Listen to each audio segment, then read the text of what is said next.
it. And Yeah. He's like, all right, we got to get my brother's band in here. Like, all right. And here we are. Finally. Finally, yeah. Several times, I'm like, couldn't get the date, but So, Sure. and you guys are? Among the Willows. All right. Go ahead and introduce yourselves. All right, I'm Cody. Do we say instruments? Yeah, go for it. All right, I'm Cody. I play drums and sing lead vocals. John, I do lead guitar. Eric, I play bass. All right. All right. So, how Which did you one of you are also shillings? Me and Cody. surrounded? Yeah. Surrounded. So, how did this band come together? These two. Okay, get ready. 'Cause this is kind of a, it's kind of a long story, I guess. I mean, We got so what happened is I got to be in bed by like 1 a.m. this one. Well, I'll tell you how. Same, So I'm like at 2 a.m. yeah. The way it started is, so a kid that I went to high school with,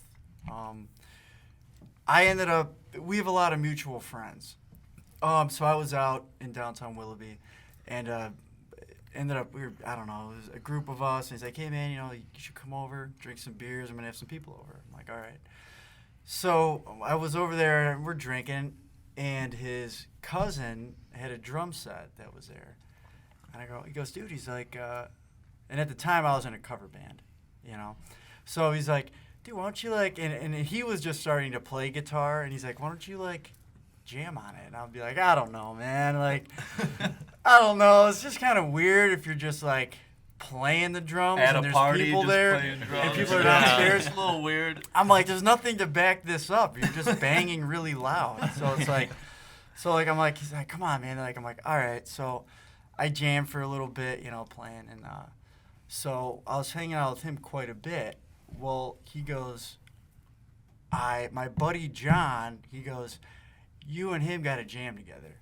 He goes, he's going to come over this weekend. He's like, you guys should jam, So I'm like, all right. I'm like, yeah. I'm like, yeah, I'll be over, So I meet John, for the first time, and we're boozing, and he's like, CJ's like, come on, you guys should, go downstairs. He's like, we're gonna go downstairs and jam, and I'm like, all right. So John starts playing. I start playing drums, and we it's just weird because I was in a cover band and John was in an original band. And we jammed, and since the first time we jammed, it was just kind of there was just a chemistry with just our styles and everything like that. And I remember being like, God, man, I want to play in his band. You know what I mean? I enjoyed, I really, really, really enjoyed, I was in an acoustic cover band at the time, and acoustic stuff I do enjoy, but you can't really bang your drums.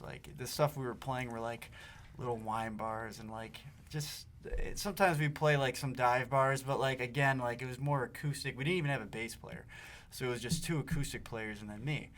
And I was like, man, I really it kind of stinks being a drummer at times, and I just want to wail. That's just kind of how I am as a drummer, I guess. Some people are, And so I was doing that, and he was in an original band, and I remember being like, God, it'd be cool if maybe their drummer I don't know, doesn't play with them anymore. They're looking for one, because I really wanted to be an original band. I did it back in high school, and it was a lot of fun, and covers was a lot of fun too. But I was like, man, I really would like to be a part of something that you're creating something that no one's heard. And you could take all your influences from all the cover stuff you've learned and the drummers that you like, and put that into an original band. But at the time, it just nothing aligned. I was doing my thing, he was doing his, and then so a couple. So then you killed his drummer. Yeah, and then I was like, hey, we're gonna. Yeah, John, how do we? Yeah, is there any way I can get in? So we'd be going to CJ's, we'd be drinking and everything like that, and time went on, and I ended up not seeing him for a couple years. So I was in an acoustic cover band, and then we ended up just being a regular cover band. So we weren't doing the acoustic thing anymore, really, at all. And we decided at the time, we're just going to do, what happened is, I'm going to die, I'll bring you up to speed, because I was in an acoustic cover band, the lead singer quit. And so we were like, well, fuck.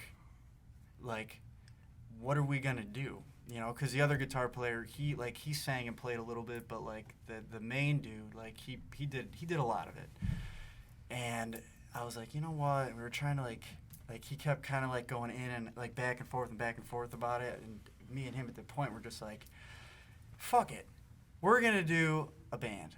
Okay, so we ended up doing, and we're like, let's do what we want to do. Let's do like 70 songs we want to do. So, and this is again, I'm leading up to how the band started, so I'm just giving you like a little bit of things here. So, Yeah, we you warned us. Long story. I know, yeah. So we're South Park. we're in it. So we were Yeah. doing, so we decided, we're like, well, I'm so sick of like, it was almost like, not to bash anybody or anything, but it was almost like he was holding the cards. And the guy I was in the band with, he's a couple years older than me. We're like, you know what? Fuck it. Let's do it. And I'm like, okay. And then I was like, you know, maybe I'll sing some covers, because I was just sitting behind the kid. I wasn't singing or anything. And so we ended up having a bass player, which just is funny. So Holland Kings' lead guitar player, singer Max, his dad was in our cover band. So we were a three-piece, and we just ended up doing the stuff that we wanted to do. Just like a lot of the 70s stuff, we did some like a song by Bad Company called what was it called? Youngblood, which I've never I don't really hear that song. She's the one. She's the one. Yeah. And we used to do that, and like at the time too, like I was doing backup vocals, and I wasn't doing anything in the acoustic band. I wasn't doing any backups or nothing. And then I started doing. I'm like, man, I don't know what songs to pick to sing, because like I didn't know anything really, like how to do it or anything when you're drumming. And so at the time, I did a couple songs. I did like Long Train Running by the Doobie Brothers, which that was a fun one to do. And then I did 10th Avenue Freeze Out by Springsteen. And then I did what's the one by America? That's their like big Horse with no name. Yeah, Horse with No Name. So I did that, and then what happened is our guitar player was having a kid. Our bass player, his back, he had a really bad back. So, and I just bought a house, and at the time it was like the band was, we were done, you know. So, bought a house, you know, going to work every day, and my work was paying for me to go to school. So I was going to Tri-C once a week to get my tool and die degree. And I was just trying to get this house together, and I'd be working on the house, and then I'd be going back home, and then go to work, and then go work on the house, and then go back home. And I did this for months on end. And I hit a point where I was just like, I am so burned out right now. And I really miss playing out. I miss being in a band. And I really want to do originals. And I remember I'm on Facebook, and I see John has a post. And I haven't talked to John in a couple years. And I see a post, and he said it was like the last show they were doing. And I was like, Yeah. I was like, so I work with my dad. I work with my dad, right? And I go into work, and I'm like, Dad, so my buddy John, I haven't talked to in a couple years. I'm thinking about shooting him a message on Facebook to be like, hey man, you know, like, would you be interested in like, you know, doing an original band? You know what I mean? And I kind of waited, like I was like on and off with it, and I'm like, you know, I'm just gonna message him. I'm like, I really, you know, I really want to message him and see if he'd be in. And I message him, and he's like, yeah, dude, he's like, that'd be cool. You know, I go, there's only one problem. I go, the house isn't ready yet, and we gotta wait. We got nowhere to play. Yeah. You know? And so like time went, and so this was like, I messaged him in like May, maybe June.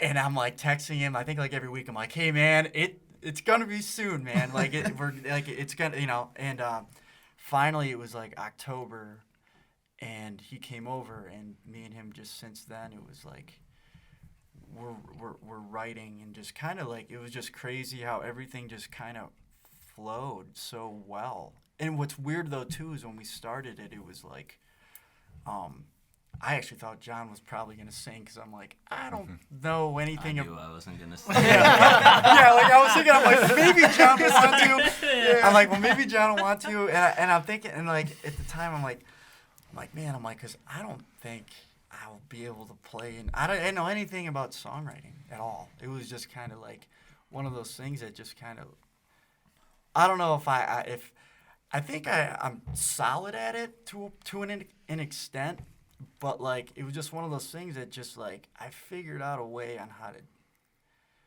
just do it, and it's weird. But I'm not gonna continue on with that maybe. But anyway, but that's how I ended up getting a hold of John, and then starting me and him were rolling, and then so once me and John were getting together once a week. You know what I mean? Mm. Which it's so funny because I think back on it because John lived in Parma and like he'd come over driving in like it'd be snowing like a bitch, and I'm like, and I've driven out to his place before, and I'm like, where are you at?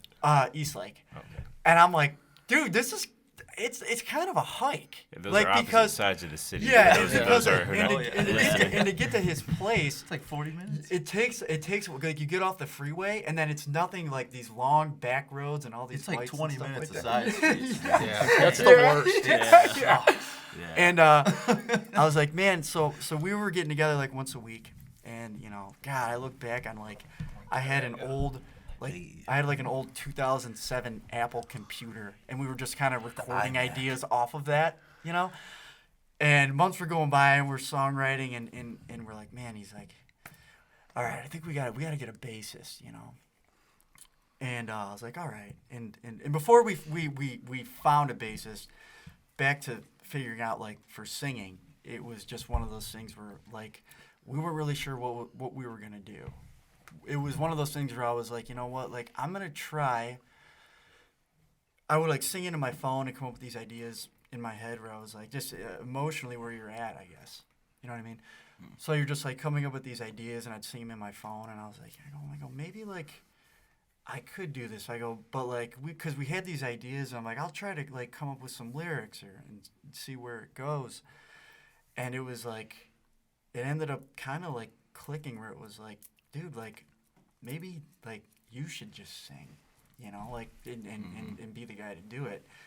I remember like being like, man, I hope I can handle songwrite, like being able to do it, because it's just like, at the time you're just like, well, maybe I only got like 3 songs in me, and that's pretty much it. I don't really know, like, but it was just like something where you just kind of like, I just kind of developed on how to do it and figured out a way on how to write, and just kind of like, I never looked up anything on how to songwrite. I just kind of like would take any emotion I was feeling, and based on like pretty much a guitar riff he was writing, like I could base it off of maybe I was feeling down and out or something like that, and I could just piece it together in my head and just write it down and write and come up with these ideas and like stem things off of things that were said to me and things like that. So you're just kind of like you're molding it, and you're grabbing all these things that come at you. It's a weird thing that I can't. It's I don't know. So you write everything off of his John's progressions and riffs, or do you come up with your own progressions? Probably mostly. Yeah, probably mostly that. But there's been times where like he's came up with lyrics, and we've kind of formed a song off of that too. He'll come up with lyrics. Cool. He's got a drawer full of just. In fact, today, do you like sing a melody and then like try to piece a foundation beneath it? Yeah. Hand drumming and humming. Yeah, and like he came to me with an idea for a song, Thanksgiving. You just stopped over for like 10 minutes real quick before you had to go to your lady's place, and then you were gonna come back. In that 10 minutes, he goes, I got a song idea. And I'm sitting in the corner of the family room, and it's just me and him. Everybody else is talking, and it's like he goes, I got an idea. Sometimes I'll get like these ideas of a swing of an idea, like the idea, like I'll get like, I don't know. And again, it's based off of an emotion that you're feeling. So like, if sometimes you're in this creative element that just somehow hits you, and you're like, man, like I got this idea. I'm gonna stem off this right now, and I just have this ball rolling at times. Sometimes not.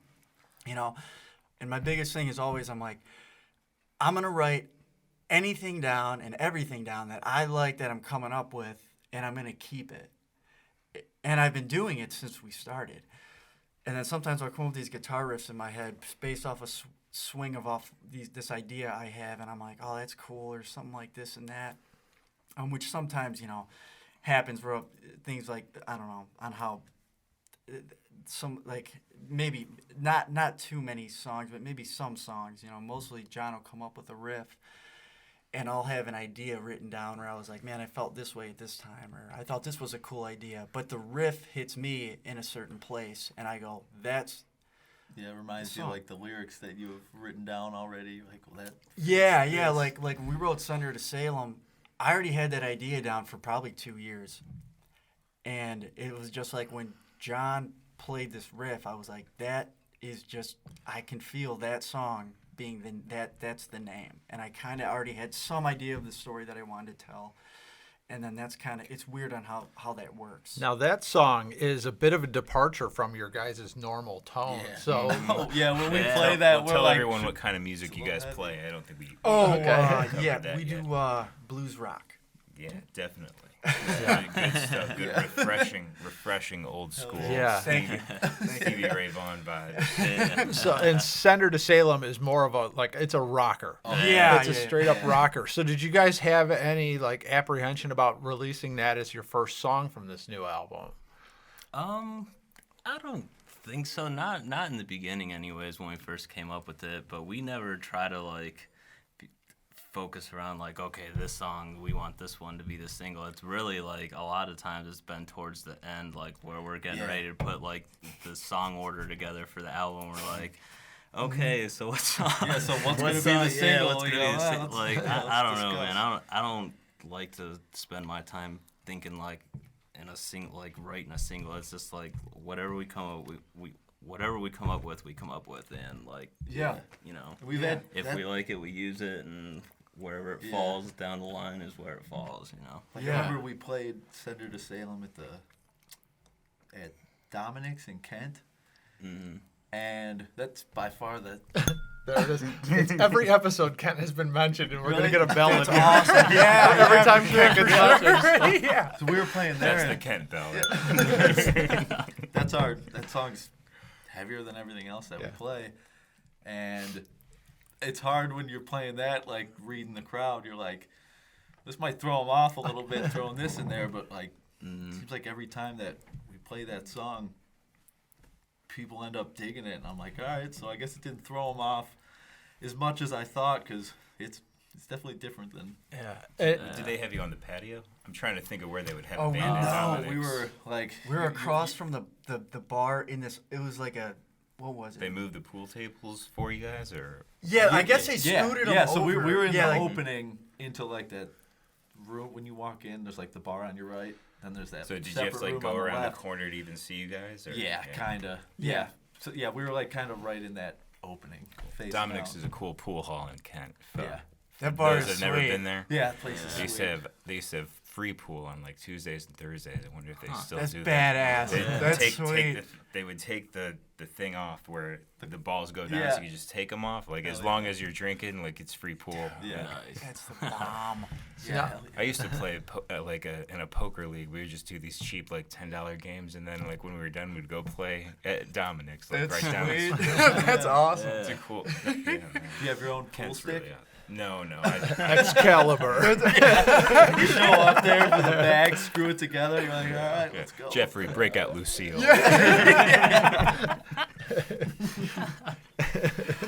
Fresh Prince. Oh, Jeffrey. So, and also Sender to Salem, Eric, it sounds like your bass really, like you opened up where you explore on the bass in that song. Just overall, getting better as time goes on. I heard that you learned bass to be in this band. Yeah. I did. It's funny because I remember texting him. It's like, hey, like I wanted Chuck. Yeah, texting Chuck. It's like I wanted to like get a bass because I screw around on my computer and make music all the time. Like I need a bass, so I texted him, and he's always on the internet looking at instruments.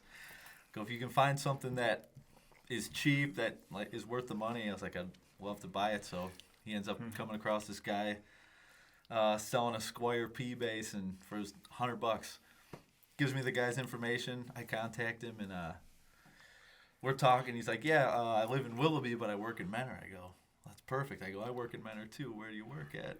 He says, I work at Classic, the car dealership. I go, well, so do I. Yeah, where at? He says, Classic Toyota. I go, you're 100 yards away from me right now. He goes, the base is in my car. Walked across the grass, met him, checked it out, and bought it right there. Wow. Like nice. right at work. Yeah, it was insane. But yeah, so because he had asked me before with the cover band if I wanted to play bass, and I don't know, playing covers. I like coming up with my own shit most of the time. I haven't really taken the time to learn a lot of songs, and he asked me to do that, and I tried playing a couple, and I go, I'm not gonna be interested enough to like want to do this, so I didn't end up doing it. And then once they came up with the original idea, I go, hell yeah, that's me coming up with all my own shit. And what's crazy is when me and John were looking for a bass player at the beginning, it was like my brother Jesse shot this guy's name to us. He's like, hey man, he's like, you should ask this guy. Very nice guy, you know. Mm-hmm. Very nice guy. We would go and practice at his house. And it ended up just being like me and John had this vision of what we wanted to do. Like it was just like, this is what we want to do blues rock. That's what we want to do. And it seemed like it was like we were getting, me and John, I felt like when me and you were just getting together, like obviously like with me, John, and Eric, like we're always like accomplishing and getting things like writing and doing, you know. Oh, yeah, you can tell from your discography, man. You guys have put out 3 albums in 3 years. Isn't that right?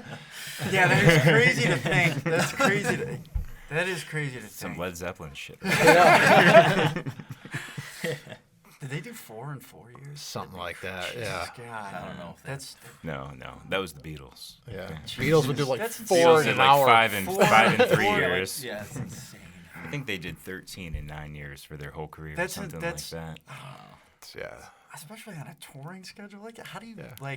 how do you do that? Yeah. I don't understand how you. They didn't tour for like 4 years, right? The Beatles. Yeah, they Oh, really? quit because PAs just couldn't handle what they were playing. You know, like And all the girls screaming was louder than their music, Yeah. like Yeah, that they're that's playing. insane. Yeah, Okay, that's 100%. yeah. That's Yeah. crazy. I mean, they played shows like on TV or something, right? But Yeah. like, they didn't go on tours anymore. Like, I didn't know after that. like 65 or 66. Yeah, there's a good documentary I think Ron Howard put out that was like on their last touring years and everything. It was, and they were That's- like they wow. played Shea Stadium, and the sound system was the bullhorns on the foul poles. You know? That's insane. Yeah. So they were like, None. Yeah. Just no low end. yeah. So yeah, you can see why they call it quits there. Yeah. So John, you're the quiet man in the middle. We're not going to keep you quiet. No, it's all right. And if you guys go out, absolute killer guitar player. Like I love your tone, your playing, everything about it is just Thank you, man. fantastic. Thank you. Like just goosebumps every time I see you We play. had a good compliment from the guys in Grav when we had them in here. Oh yeah. Oh, those guys. Yeah. They're like one of the first Those guys bands we are- ever played with. Yeah. Yeah, those man, guys good are dudes. super awesome. Yeah. Very, very cool, man. Yeah. So, what's your influences on guitar? Man, well, of course, like everybody shares the Stevie Ray influence, but Hendrix, Gilmore, really a lot of those guys, the bigger names out of the 70s and through the 80s. Is it all Strat players? No. I mean, I'm kind of partial to that kind of sound, but no. I mean, I like Freddie King a lot too. and Yeah. He played 335, so there's a little mix up in Albert Collins too. All those guys, though. I mean, like if you're a blues guitar player, I mean that kind of stuff's, I don't know. I feel like you should have listened to that at some point throughout your time playing. You know. And how'd you get started playing? I started when I was 8, and I'd always wanted to play when I was a kid. I mean, my dad was always playing music around the house, and when I was 5, I started taking piano lessons, and that lasted for like a year, and I was kind of over it, and like the dude who gave us lessons was kind of a dick, and like seriously, man, like he was a mean old dude. Like if you screwed up, like he would yell and shit, dude. Yeah, like, get a ruler yeah, out. it's like I'm 5 years old. It's like you're lucky I could even chill like out, man. half-ass read this sheet music, man. I can't read English yet. Man. Yeah. So like Barely I did that for a year, and then quit doing that, and then like I don't know why, like still had this urge to want to play, and didn't end up getting my first like actual guitar till I was 8, and it was the Squire Strat packs that they used to sell. Yeah, the Affinity series. Yeah. Yeah, man. And shortly after that, started taking lessons, and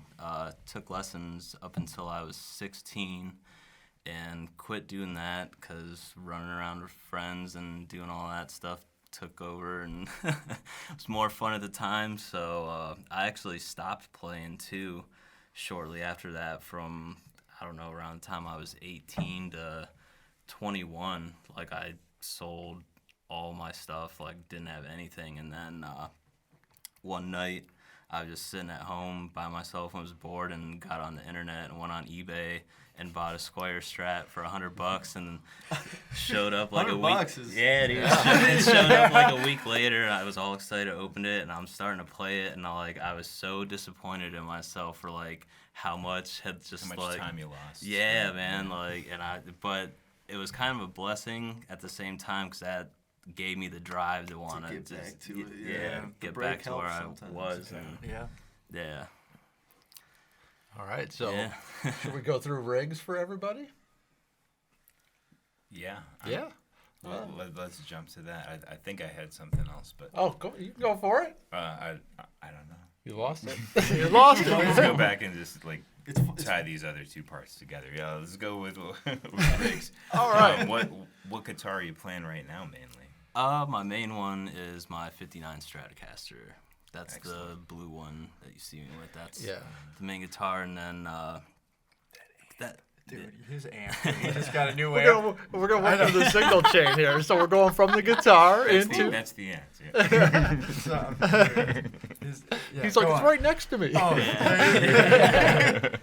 my bad. Yeah, I just have the two Strats, my 59, and then I have a white one. It's just a parts caster, but it's cool, man. I really like that guitar too. But from there it goes into the pedal board, and that's just like, are we trying to get that specific? Yeah, go for it, man. Yeah, tell us about We your are gonna do tone, rig man. rundown videos too eventually, so Oh, we'll nice. be visiting you guys for that. Nice, that's Sweet. cool, man. Hell yeah. So Just got an overdrive pedal. Mine's quick and easy. we'll get to you. Wait your turn. Man, so let me think. So we go into the pedal board. I think, yeah, the first pedal in the chain is an Octave Fuzz. Then we go into Germanium Fuzz, which is based off of old Cesar Diaz fuzz pedal. I don't know if I get really nerdy with this shit, man. That's all right. That's So, awesome. Yeah, it's so Yeah. sweet. and then from there it goes into a treble boost, which is based off another Cesar Diaz pedal. Then into the wah. I'm a fuzz before the wah kind of guy. So then we got the wah. Then we go into TS8 Tube Screamer, into a King Tone Duelist. Let me think, man. And then that goes to the tuner, I think, and then we go to Duelist distortion. it's a dual overdrive pedal. So like the one side's a little heavier and the other side's a little cleaner. It's pretty much like a Tube Screamer in a sense though, but I like stacking pedals, so it's not like, seems a little ridiculous having 3 different drives, but It's full. Yeah, you got 3 pieces. You got to make a sound. You know. Yeah. For sure. And from there it goes into from the tuner it goes into a Leslie pedal. God, I can't think of the name of it right now. But from the Leslie pedal, then we go into a Univibe, the Mojo Vibe, and then delay, and that's it. Okay, and then the amp. The amp, I've got. What's your delay? It's the Strymon El Capistan. Oh, nice. Yeah. It's Cool. great, man. I just got it last year, man. sick. Oh, Got the warble on there and everything. Yeah. Yeah, they're so cool. Mm-hmm. Yeah. Yeah, I used to have the Well done. Wampler, the faux tape echo with the tap. That's the one I had before that one. But as soon as I got that Strymon, it's like, oh man, I wish I would have got this a while ago. But that one always goes out. We're still good. We're still good. Then amps currently, I have a 69 Super Reverb that I run in either a 210 cabinet or a 115 cabinet. Usually it's just a 210. I've went back and forth with them a lot, and I really like the 210 cabinet with that amp. Like, it responds well in the way I like it to. Yeah. And then the newest amp I got, it's by a company called Amplified Nation. Okay. It's a steel string, what do they call it? Steel string Sultan. It's like a clone almost of like the Dumble steel string Singer amps. Okay. But it's like a smaller. They make like the big 100, 150 watt versions. This one's a 50 watt. That's more than enough for what I need. Like, even that, it gets a little tough making it work, but it's a fantastic sounding amp, man. Like, I really hate to say it. Like, can you adjust the wattage in that amp? No, it doesn't have the half switch on it. There's another model that they make that I was thinking about getting instead of that one that does have the half switch, but this one came about on Reverb, and I was able to get the guy down a little bit and got a great deal, so I ran with it. Yeah. Reverb's fantastic. Yeah. As is Basement Trader. Yes, Mr. Chuck Kaminsky. Chuck Kaminsky. Great guy. Chuck Kaminsky in Painesville, Ohio. Basement Trader. He's on Reverb as well, selling a bunch of used gear for fantastic prices. And he does awesome setups with a super quick turnaround time. It's Basement Trader, Bassment. And he helped us out a lot. He hooked us up with these amazing Audio-Technica microphones that you're hearing all our silky voices. The soothing sounds of the... You guys need a soundboard like a fucking radio station. I'll put it all. Oh, little sound effects. Always funny. They got the laser sound. I like that one. Well, we need the bell, first of all. We need our Kent bell. Sweet. Should the Kent bell be a cowbell? Or you want just a ding? I think I like the ding. The ding, yeah, okay. I mean, I have cowbells. Can you hook up a cowbell to do a ding? We'll choke it. There at the college, there's the golden flashes. Maybe we can have like a flash kind of sound. We'll just give it one of those. All right, let's go to your rig, Eric. Oh, simple. I got a Fender Rumble head and then a PV cab that's 410s, which I think it's loud if I need it to be. Yeah. Do you know how many watts the head is? 500. Yeah. 500? Yeah. Yeah, so, and I'm going to eventually, because I need to get a new bass soon. I've been shopping around. I just cannot make up my mind. I'm sending you links all the time. I sent you the Ibanez short scale white. Yeah. The short scales are sweet. Man. Yeah, That's what I've been looking. I was looking at Dan Electro short scale with it's got the lipstick pickups. Yeah. And it's just tough because, like, I'm watching all these videos on how these basses sound, and it's not enough to just hear it over headphones. Yeah. I want to go test it out, but it's like I got to take the time and just head to the store and try some different shit out. Go out to Sweetwater. They've got, you can test everything there. It's cool as hell. You can See, test I didn't know everything. that. That is what I need to go do. So Sweetwater, not to put anything against Basement Trader here, but you go to Sweetwater when you're looking for new gear. It's set up almost like a mall. And each store that would be in the mall is a different, you have a keyboard section. You have, the guitar section. And then, so for effects pedals, they have all their effects pedals on the wall. And you just grab them and then go try one of the amps because they have all their amps set up too. And grab the guitars. And if the guitar isn't on the wall, but they have this Strat up there, but there's one that's 7 pounds, 4 ounces in the back.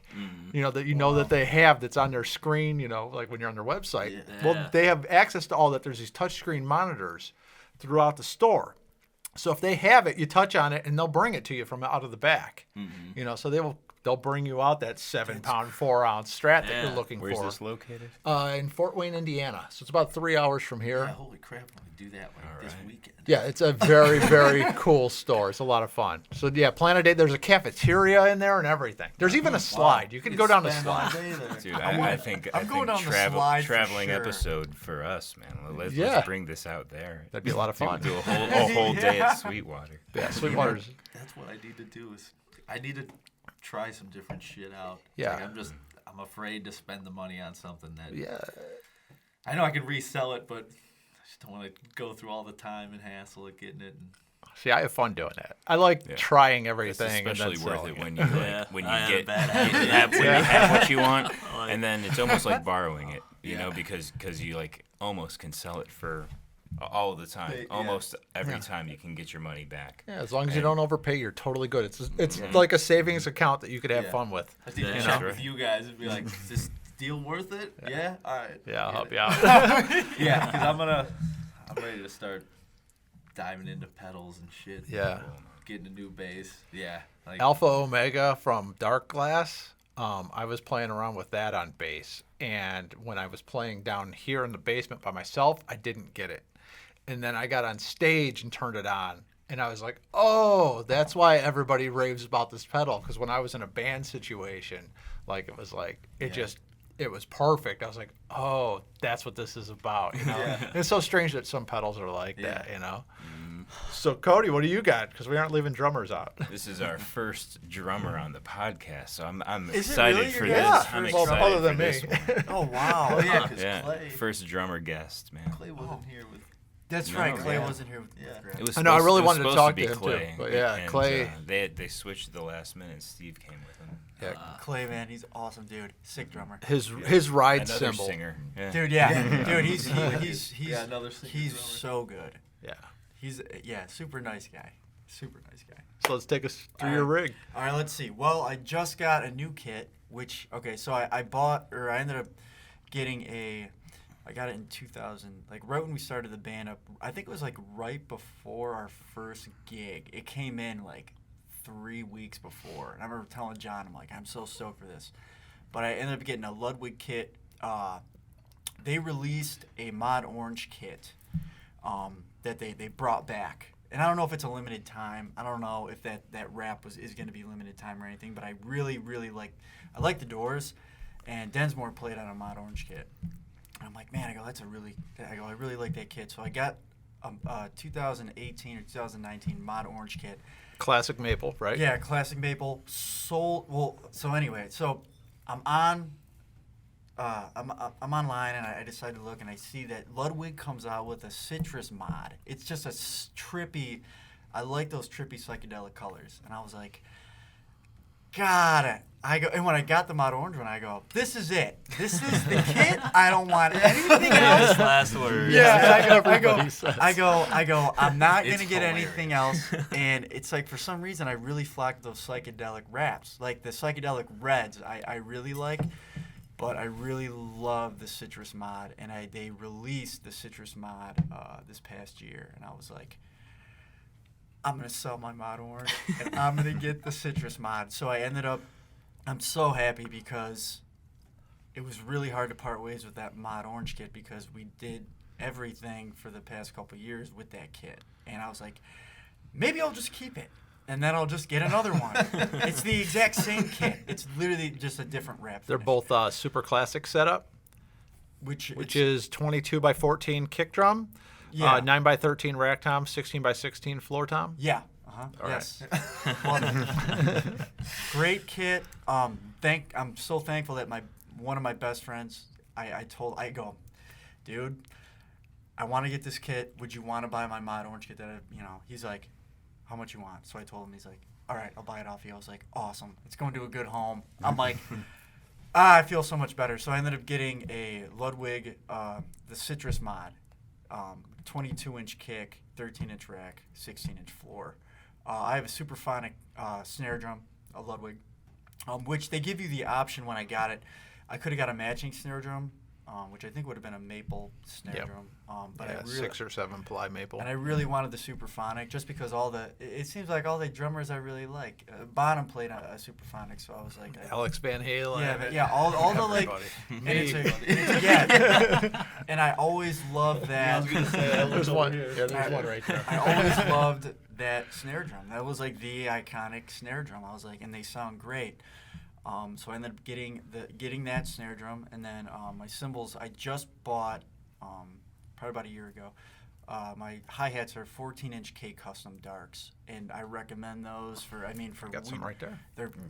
I think those sound fantastic. They do. They're great. And I was debating. I go, so they make them in 15s, and I was like, God damn it, do I go with the 15s or the 14s? And I'm like.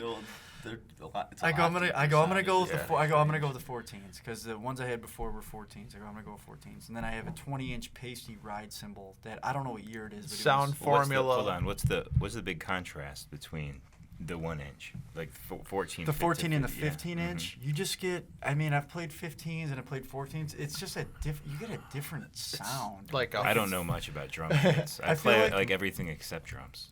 Because I thought you had a pair of 15-inch pasties. Yep. And I always thought they 2002s. sounded different than a 14. Like it just has its own. It's fuller. It's a little bit lower, and it's like slushier. I guess would be the way I would describe it. You get that underneath. It's less of the chick sound and more. That makes sense. Metal. Yes, exactly. Yeah. So There's people playing like 16s and 18s now as hi-hats. 18s. Yeah, it's getting out of control. They're getting out of hand. Dude, that's two crash anything bigger than a cymbals 15. I don't even, dude. And the 15s to me, like, I thought those were pretty big. Yeah, they are. I thought 15s were pretty massive. I was like, holy hell.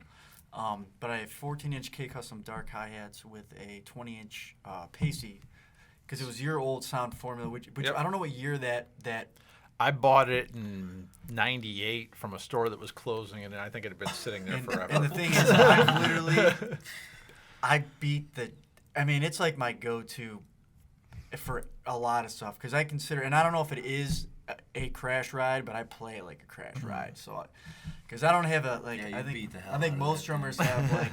They have a crash on their right side, then they crash on their left side. I don't even have a crash on my right side. I just play my ride as a crash, And then on my left side, I have a 16-inch A Zildjian cymbal up here, which I love. Those sound great. So I like my setup. I was kind of weird. I almost ended up getting like all K Custom cymbals to match the hi-hats. I'm like, well, I'm gonna get a ride. I go and I'm gonna get a crash too just to match it because I was like. I just weird about it. I was like, man, but the only thing is I have literally beat the hell out of that ride and it has not cracked or nothing. So I'm like, and it sounds good, and it's like, man, I'm like, I can't do it. I don't know. So. Well, if you change your mind, go to Chuck because he can get Zildjian cymbals. The K Custom Darks are on that set that's right behind you. And he gave me a hell of a price on those. And the Superphonic snare drum, that was also from Chuck Kaminsky. Oh, really? See, that's sweet. He gave me way too good of a deal on that one. That's kick-ass. That's so nice, man. But that's like, and then my kick pedal, I'm kind of weird. Not a lot of drummers. I never see any drummers as weird as it is.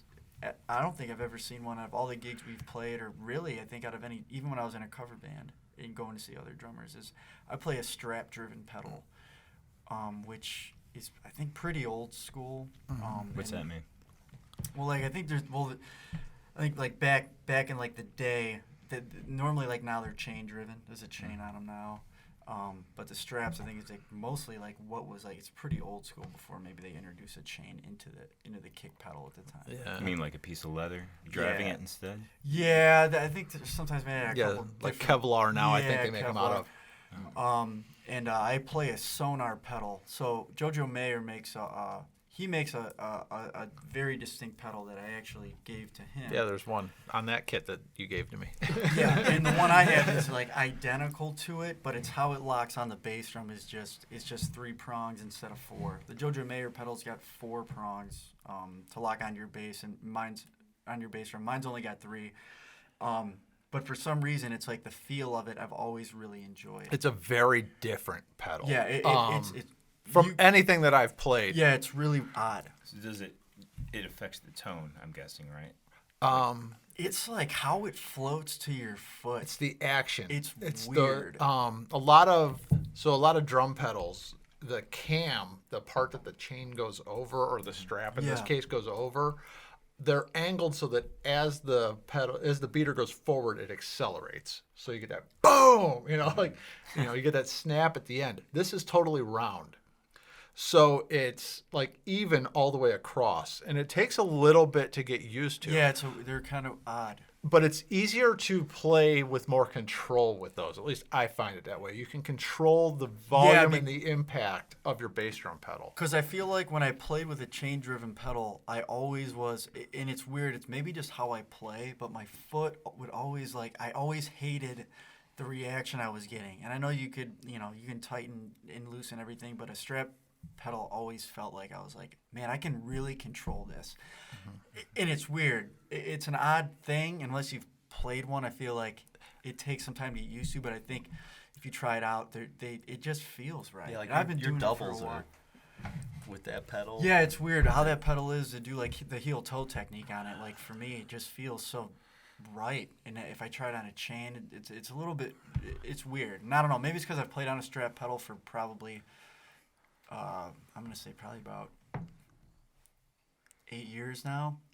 And it's weird because I've bought vintage strap pedals. Like I went on a hunt to find a. There's like 3 in our practice room. Yeah, I've sitting in the corner. He's like, this one's from badass- Australia. I Got bought it one. shipped here. I bought one. It's called a Caroline pedal, and I'm pretty sure Mitch Mitchell had a Caroline pedal. They're really hard to find, and the strap on it is like this thick. It's a beast. Wow. And the thing, literally, the foot pedal's big. They're badass. But to find them in good shape is kind of hard, and they normally go for a lot of them. They're expensive. But I really wanted to try everything in that realm, from like the iconic one, like the Caroline pedal. Every drummer on every forum's like, that pedal is the shit. And I played it, and I think if I played it enough, I'd really like it. It's just I'm so used to my Sonar pedal, and that's pretty much the only one I've played. And I really enjoy that. And then I ended up buying Ludwig came out with they reissued a Speed King pedal, which isn't a strap driven. That's on A direct drive. It's a direct drive, which that one's okay. The board on it though is real. It seems real skinny. So it takes some time to get used to. But my Sonar strap driven pedal is my favorite, and it's just weird because I never really see drummers play a strap pedal. That's a very different pedal. I've played 50 different pedals, and that Sonar pedal is just different. Yeah, it's weird. It's just different than everything else. Yeah, I have to.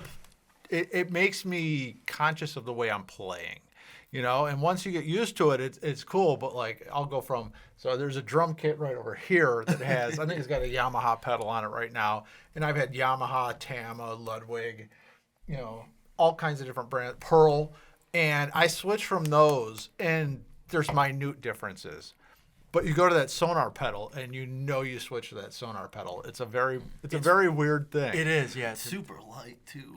It is, and it folds like the one you. The JoJo one folds. The one folds totally flat. Yeah, the one I have. Really, really cool for transport. The cool thing is with that is like how that.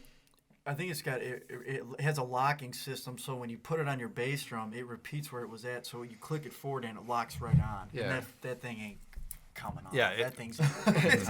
by unfolding the pedal, it locks onto the bass drum, which is it's also a- it's only a- on that pedal. Yeah. It's a really cool pedal. Yeah. But like again, it's one of Nicely those. It's engineered. one of those very and I feel like that's like a niche. It's a weird thing, but like I just really really like it.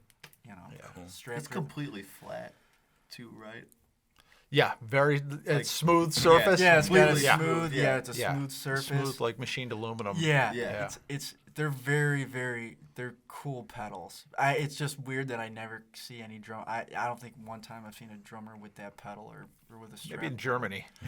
Probably All in Germany. Yeah, exactly. So that was so that's pretty much that's what I play with. All right. One more question. I know we've spent a lot of time talking about bass drum pedals, but I got one more what's up? specific to go over. We're making up for lost time, though, because we never have talked about drum rigs yet on this podcast. All right. So when you talk about control of your bass sound with this pedal, are you talking about dynamically or like your grasp on the rhythm? It's my grasp on the rhythm. It's just like kind of how it's like every time I played a chain-driven pedal, it always seemed like the tension on it was so fucking tight, and my foot would always. I feel like my foot is constantly like bouncing. Yeah. And with this one, like my pedal, I play pretty loose, so like I don't really get that real quick jerk reaction. So like if I come off of it, it's gonna come back and not really do like a double hit real quick or something weird like that, because my foot is constantly. It seems like it's always like kind of almost like shaking, I guess, to a point, you know. And with that, and it's like just how the strap, how those pedals work. It just floats to my foot. It seems like. Yeah. And anytime I played a chain, I always felt like, God, like I don't want to do that. My control on it. I felt very uncomfortable. That pedal to me also feels naturally behind the beat. Yeah, for sure. Yeah. Oh, guaranteed. You can't really rush with that pedal. Yeah. So like that's why I have it on my smaller like jazz size kit, is because I don't want to be super aggressive on that. That's not what those are for. You know, it's the right right brush for the painting that you're doing right there. You know. Yeah. Yeah, it's a weird thing. But, like, it's just one of those things that, like, and again, also, too, like, I ended up playing it when I got it. When I first got it, I had the JoJo pedal. And then I ended up getting one that was literally, it's the exact same pedal pretty much, but it doesn't have the folding mechanism. And it doesn't have 4 places to sit underneath your bass drum. It's just got 3. So, like, that one clamps in. Mine, I actually got a lockdown on my bass drum. But it was, like, ever since I was like, man, I really want to play, like some of those drummers that were playing with the strap-driven pedal, and I was like, I want to see how this is, and I kind of just like got into it and just liked it, and then I was like, man, I'm used to this, and then anything after that though, I'm just like, I don't like this pedal. It's real weird. Like I'm like, I don't even want to play. So like now it's just like, nah, this is it. Yeah, you haven't ordered a new one in a while. Yeah, You'd and be it's like, weird. guys, Like, even I like, ordered a new pedal. yeah, Like, did he bring it to practice? Yeah, yeah. Like, 1 or 2 songs, and he'd go, no. Yeah, and they're sitting in the corner of the practice spot right now. Yeah, it's one of those odd things too. And then also, I'm trying to think too, because you guys, for my sticks, I play with, because I do SD4s are the stick that I use. Okay, what brand? Meinl. Yeah, they're Meinl SD4s. And they're really light, and everyone's always like, it was funny, Eric's buddy was at our gig last week, and he goes, geez, man, these are so light. I go, yeah, it kind of makes, it's nice, because my arms don't get tired. My arms get tired, but, like, I'm trying to have, like, some lightness here, because my arms start to get tired over time playing, but SD4's favorite stick, I wouldn't go with anything else. You know, I absolutely love those. I tried. Dude, the one time I fucked up, we were playing a gig. I grabbed the sticks, the way it was labeled. It's like when you're filling out your taxes and they do the name a little bit different and you're going underneath, and then you're like, oh, fuck, that was supposed to go on top. Like everything, you know what I mean? Like it was like name, but it's like in the and you put it in the part that you didn't need. It was like when you're doing your taxes. like kind of like that, you know what I mean? Or something where there's a form and you're like, I've never done that. it's funny because well, anyways, maybe not taxes, but something where like you're going to write your name and you're like, oh fuck, that's where the street goes. I had to go up like an extra block, you know. But it's like, I don't know, one of those things where we were playing a gig and they had the sticks and I looked at it incorrectly and I was like, oh, it's right here. It said SD4, but it was actually below, not like SD4, and then it was right there. I grabbed these, I get to the gig, we're about to go on, I go, oh fuck. I go, John, dude, I fucking bought the wrong stick. I didn't look because I was like, I got them. And it's funny because I have a bunch of just sticks in my car, so I change them out. But the next time I was at the Steeple Drums, I go, dude, I fucked up. I bought the wrong sticks. And I'm in there, like, anytime we have a gig, I always buy fresh sticks, 2 pairs every time, no matter what. I always do. I go in, and I go, dude, I fucked up. I bought the wrong sticks the last time. He goes, I thought that was a little weird, but I thought maybe you were just trying them out. I was like, nah, I fucked up. Yeah. Oh, Steeple Drums, they're fantastic there. Like, really? you know, I'll pop in like once every Steeples. 4 years, and they're like, Chuck, how you been? Are you still doing blah, blah, blah, blah, blah, blah, things that I forgot that I was doing. Yeah, Where's Steeple Drums located? It's in Willoughby, right? Or Eastlake? Eastlake on Vine Eastlake on Vine Street, yeah. All right. That place is the love that place. Yeah, it's for drummers. That's the place to go. Even Chuck would say, you're into the drum stuff. Go to Not even Steeple. drumming. I love being in there. Yeah, Rousing. Yeah, they're awesome people. Very good people. Yeah, I always have a good time when I go in there. Sometimes I'm in there for like a real long Should we time. get back to band talk? Yeah, I'd like to change some right. gears. Yeah, for sure.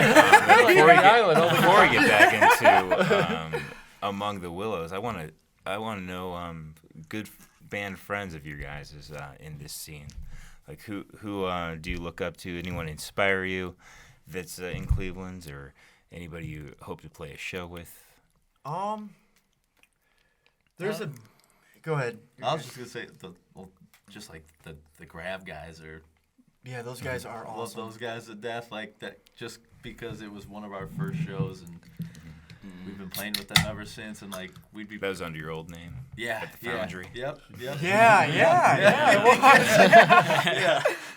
Well, they told us about that show. Yeah. Because we were playing. Yeah, at the because one- I didn't meet Clay. Clay, like, they played, and then, like, I never got to meet him or anything. And, like, he's like, yeah, I think he had I don't know what he had going on, but he had to go to another gig potentially, or I can't remember. But I was like, so I didn't get to meet Clay, but I met him the second time we played. But go on. Like love the Apostle Jones guys. Like you guys just had Mikey in here. And they practice right below us. Right Yeah. below us. We're always Sorry, practicing guys. at the same time. Yeah, sorry, Oh, guys.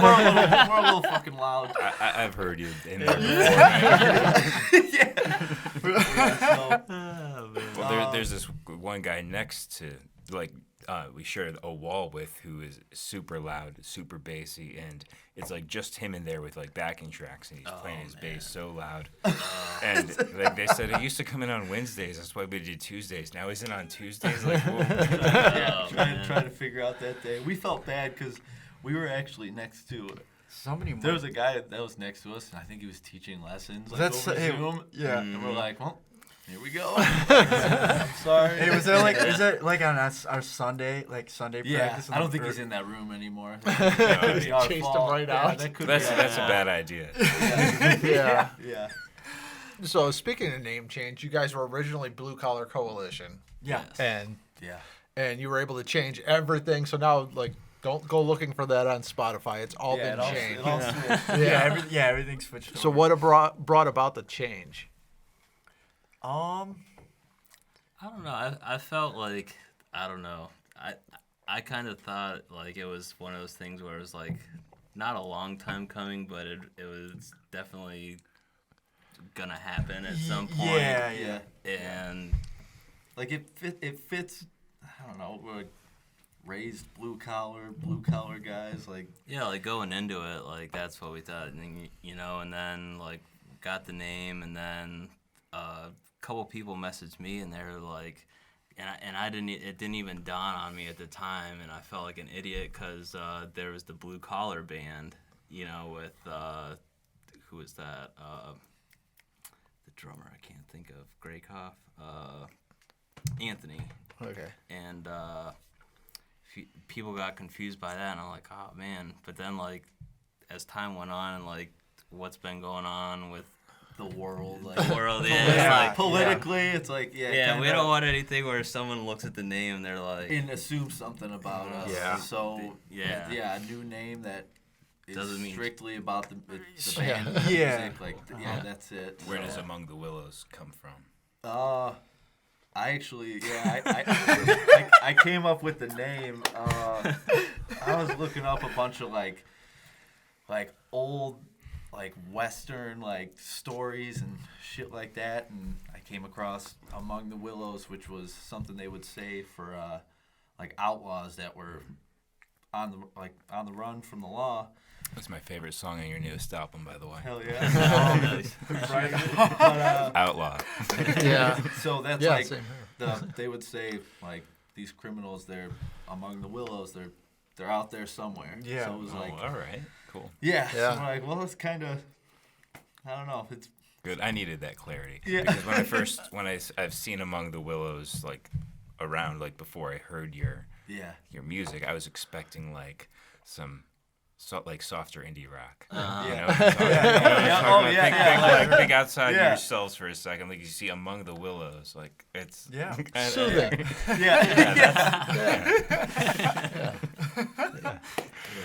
But I don't remember. I had but a couple other ones but that's nice. Like that caught me off guard, and that made me want to listen more too. So That's Hell yeah. awesome. Hell yeah. Yeah, I think we're all. I know, like at first it's hard to change the name, like especially after everything we had already done. I don't know, but it was like if it's better to do it sooner than later. If there's a time to do it. Yeah, I'd been wanting to do it for months, and I just he and finally I just brought it kind up of just and let it fester, man. Finally to the point where one day I'm at practice, and I was like, guys, I'm just not feeling the name anymore. And Eric was like, "Do you have me?" I go, either?" yeah. I was like, okay. Thank God you said it. Yeah. We were getting somewhere. We all talked, and then we were like, all right, this is it. Even more evidence that you guys are all on the same page. You're all feeling that. Yeah, It which was, is great. Yeah, we've never. Yeah, it's cool, man. And that started out when we decided we wanted to change the name. We just all started when we'd be at home, we'd come up with names and just jot them down, and then we just pulled them all together and just started picking them off until we whittled it down. Yeah. And what were your final three? Oh, hang on. He's got the list. You got the list? He saves it. That's all. I bring my phone out on this, but I swear I have them saved. They were all kind of roughly along the same lines. Oh God, these are Among the Elms. Shit. Among the Birds. I got a long list there. I got a bunch. that's so trying to funny think, because I just went through my notes the other day. What's the bottom three and the top three? Oh man. Well, so what the hell did what's that? Bay City Rollers. Well, they call Cleveland the Forest City. I was like, Forest City Rollers would be cool. And they go, yeah, but the Bay City Rollers, they go, no. Yeah. Oh man, there's Among the Willows is on there. I don't know. I thought one it's like an old Western saying, tearing up Jake. Which is making a lot of noise. Let me pick my. Check the list. That All could right. really be taken. Vintage Soul Revival. That was the first one. Yeah. Oh yeah, that one. Also, there's just fucking words on there where I was like, just maybe I want to use this word in there. Penny Dreadful. Yeah, that was another old That's Western interesting. thing. I Yeah. thought Penny Gadget was a name that me and Alan were going over, which is like Inspector Gadget's niece. Penny Gadget. Ace in the Hole is good. Dead Man's Hand is good. Yeah, A lot of What is westerns Dead going Man's on Hand? there. Is that Ace 8? Is that the I Dead think it Man's is. Hand? Yeah. We actually, I don't know if you were alive then, but we went and saw Wild Bill Hickok's Dead Man's Hand in the Black Hills in South Dakota. In I was No not. way. 92? Nope. We went to, I was not alive yet. Yeah, you weren't alive yet. Oh, But yeah, man. so, yeah. I was like 1 year after that. Dad's band was Accident away. Dad's band was playing Sturgis, so our dad was in a biker band that did blues rock, and they were the opening band at the Buffalo Chip every year for Sturgis. I think it was Doobie Brothers that they opened up for that year. Wow. And then we went to Deadwood, South Dakota, and you could see where Wild Bill Hickok was shot, and they still had the Dead Man's Hand there that he was holding when he got shot. That's pretty cool. Yeah. That's sweet. That song about your dad is fucking cool, man. I'm guessing it's about your old dad. It is about my Old soul. Yeah. I mean, I don't feel like I was just. I don't feel like I was being assuming it. It's pretty clear. Yeah. It's weird because in that song, before we went to record, there was a line that I wrote in the song where I was like, I'm real meticulous when it comes to writing. Like, if I don't like it, it's like, we wrote that song, I swear, John, we wrote that song almost when we kind of first started. Which album's that on? That's on the second record. And it was weird. Yeah, I think so you I guys had this that before I even. Yeah, we had Old Soul before Eric joined. joined. So even probably a year before we even cut the first record. And I remember this was a couple months before we were going to go record. I'm like, I need to change that line.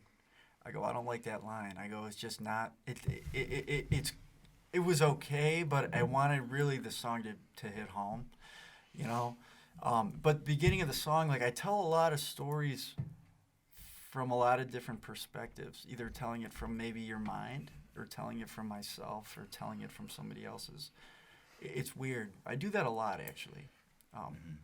Because I guess it's weird. Like, in that song, like, I tell it like when I was a young boy, you know, I was raised on 70s rock and roll, which I was. My dad always, without a doubt, if I was listening to anything, it was classic rock. Whether it was, I remember going to like wrestling tournaments when I was younger. My dad would have UFO on. Was it called classic rock back Yeah. then? I don't even know. It was. Might have been, It yeah. still Might was, have yeah. been, really. Yeah. And, I remember. I had a Foreigner cassette tape.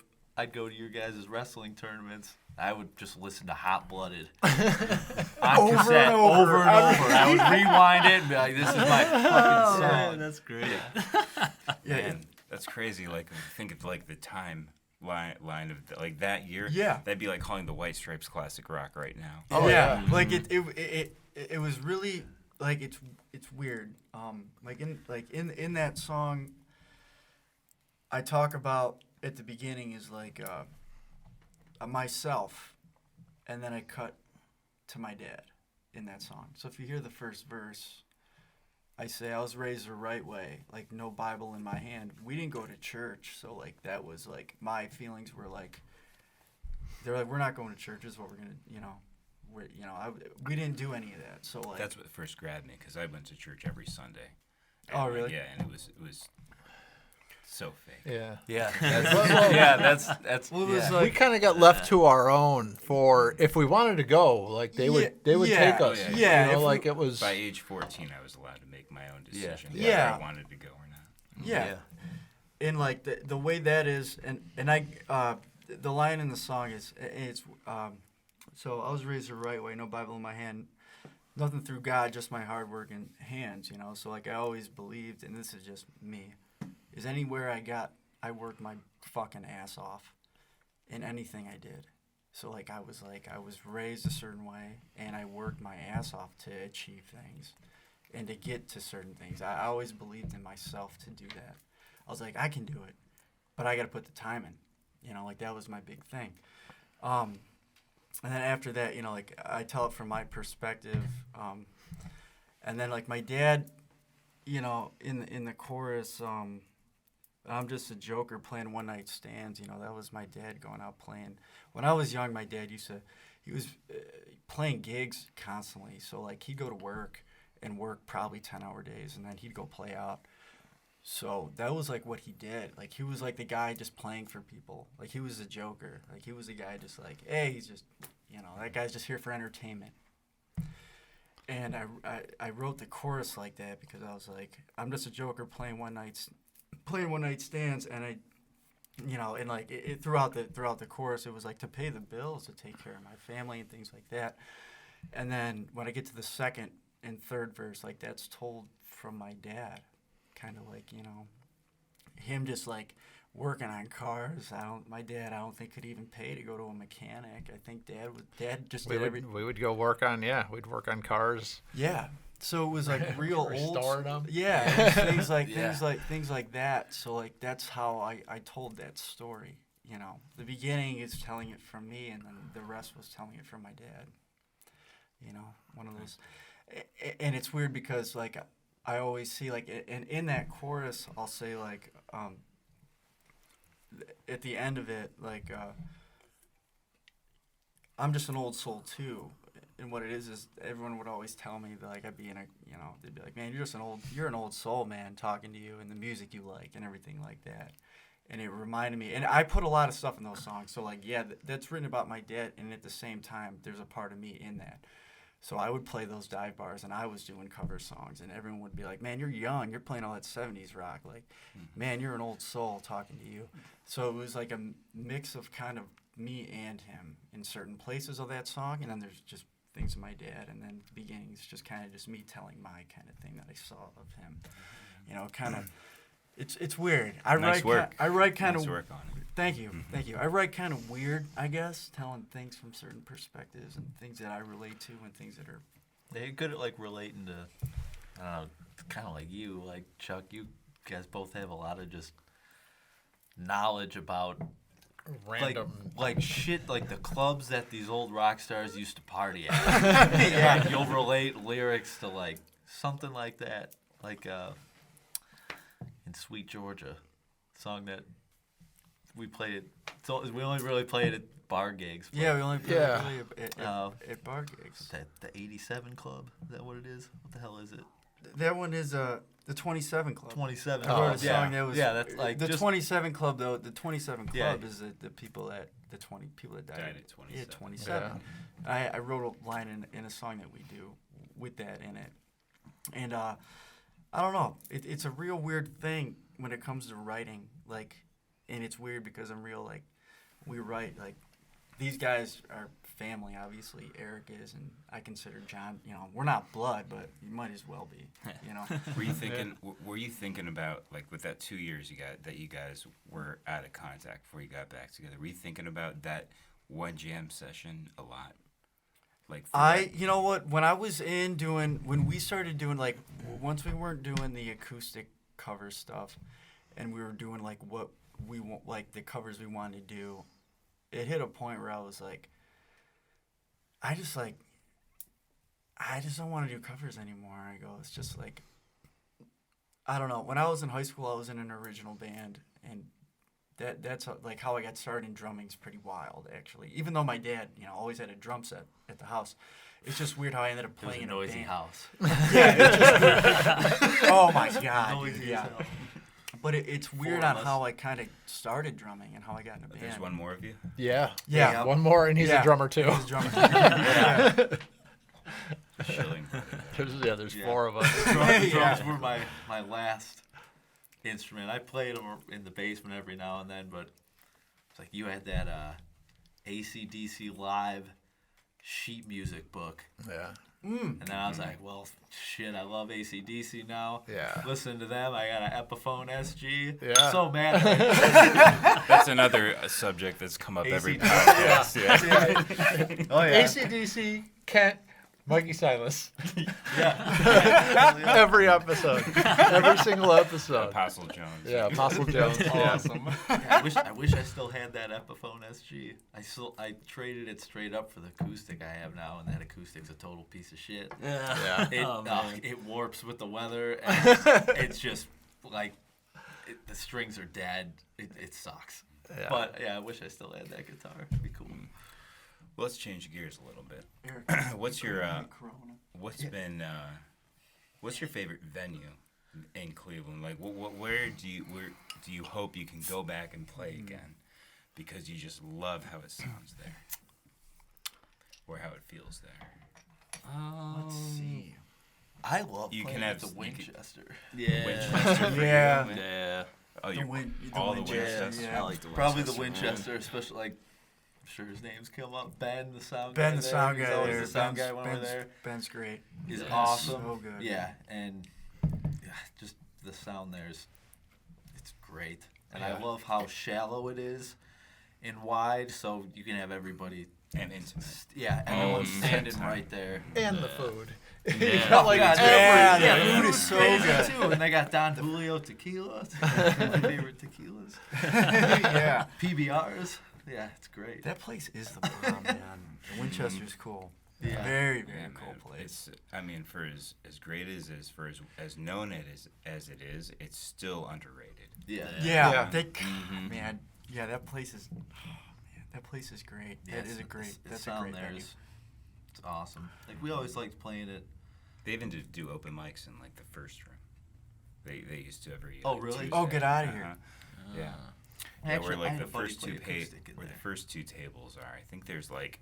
There's a really small stage, right? Yeah, like when Right you there. first walk in the door, it's like, Yeah. yeah. Because I remember like back before we were together playing shows there, and they'd have an acoustic act up front, and then like the other acts in the back going at the same time. Dude, Yeah. oh my god, Yeah. man. Next time you're there and you're in the green room, look on the ceiling fan because there's an under the bridge magnet on there from us. No way! Right on. We've heard that it's still there. Right on. That's a good spot though. That is a great I was spot. just there November 20th when Grav did their like double Grateful Dead sets. Yeah. And well, they did a Grav set, and then they did 2 Grateful Dead sets with Mike Abadini, And I Nice. was in the green room. It's still there. Awesome. And the That's the sweet. wall is signed like everywhere. There's like there's very few places to even put it.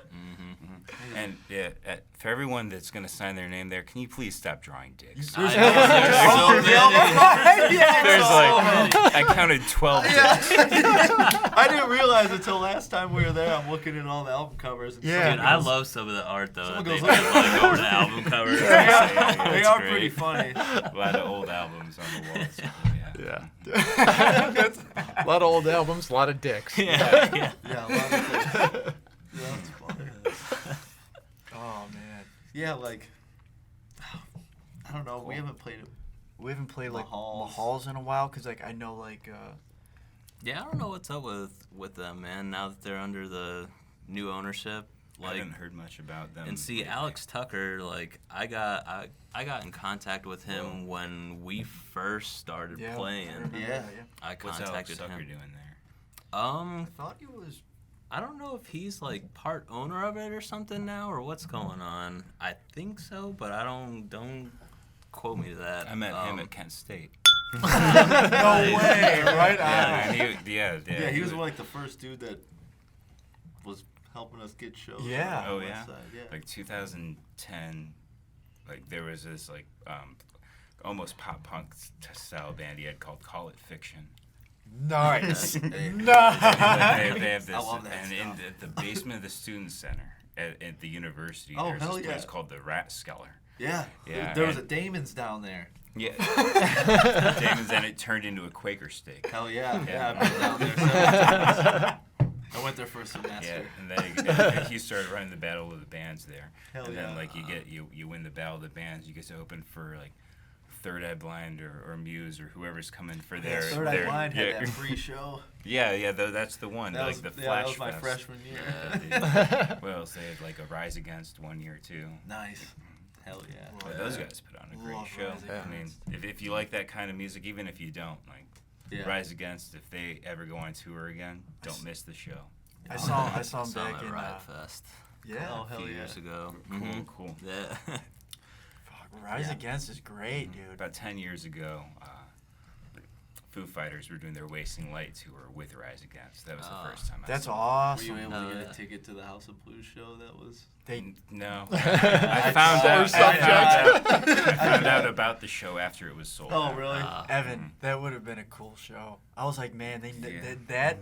like I was God, there that's- on- Yeah, I I've was- already told this story on this Yeah. podcast. I don't want to disappoint It's a sore- myself A again. sore subject. I was Sore in the subject. queue on time, and they go, "You're 5,000th in line." They'll I be go, "Well, back. nope." They'll be back on. Yeah. It's like, no. They'll be back in May though. And, really? Oh, right yeah, on. yeah. Hell I'm yeah. getting 2 floor tickets to that one for me and my girlfriend for Christmas. But this Nice. episode, I'm pretty sure will be out after Christmas, Yeah. so Yeah. it's okay that I'm saying this. She'll be. Yeah, I was just gonna say, I was like, the oh, surprise will already Yeah. be happening. Yeah. You going to Revolution? Oh, definitely. I already got my ticket. Oh man, how do you know I love Revolution? You posted. Oh, okay. Facebook, maybe you posted I their- didn't know we tour were Facebook dates. friends. Yeah. Yeah. And my buddy texted me the other day. I was like, hell Cool. yeah. I've got a deep love for reggae. Oh yeah. Yeah, I Right mean, and on. that's still kind of like modern Cali reggae. Yeah. But I'm like the roots reggae, the 70s, 80s stuff, like the Toots and Bob the Marley, Maytals, Bob like Marley them. and Toots. Yeah, Yeah, they're like so good. specifically, like Yeah. the second wave of influence from that, like Dennis Brown type stuff. Well, hey. Are you? Hey, I'm with you. I'm in on the reggae. I'm a big if I fan. start, I'm not gonna stop. For about 10 minutes. So what do we got coming up from Yeah. Among the Willows?